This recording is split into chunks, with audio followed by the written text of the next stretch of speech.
భోగి మంట దొంగలకి వెళ్దాం అదండి. ఎక్కడున్నారు దొంగల? ఎక్కడ ఉన్నాయి?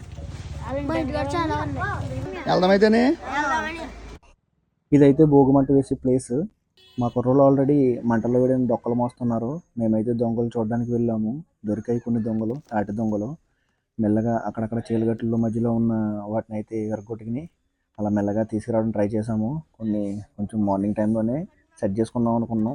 మధ్యలో అమ్మవారి నైవేద్య భోజనాలు ఉండడం వల్ల మళ్ళీ వంటల దగ్గరికి వెళ్ళవలసి వచ్చింది. మెల్లగా చీకటి పడింది, ముగ్గుల కార్యక్రమం మొదలైంది. అలాగే పిల్లలు భోజనాల కార్యక్రమం కూడా మొదలైంది. భోజనాలన్నీ వడ్డించి మేమైతే మళ్ళీ దొంగల హంటింగ్ మొదలుపెట్టాము. ముగ్గులు పెట్టి కార్యక్రమం అయితే మంచి హోరాహోరీగా నడుస్తుంది. ఈ గ్యాప్లో మా బామ్మర్ది బర్త్డే ఉంటే ఆడి బర్త్డే సెలబ్రేషన్స్ కూడా చేసేసి ఫైనల్గా భోగిమంటకి రెడీ చేయడం మొదలుపెట్టాం. కొంచెం కష్టపడుతున్నాము. భోగిమంట బాగా మండాలి అంటే కొబ్బరాకులు, డొక్కలు ఖచ్చితంగా ఉండాలి. భోగిమంట దగ్గర ముగ్గు పెట్టడానికి వాటర్ చల్లుతున్నాను. ఫైనల్గా మా భోగిమంట అయితే రెడీ. మార్నింగ్ 4కి లేచి భోగిమంట వేయడమే.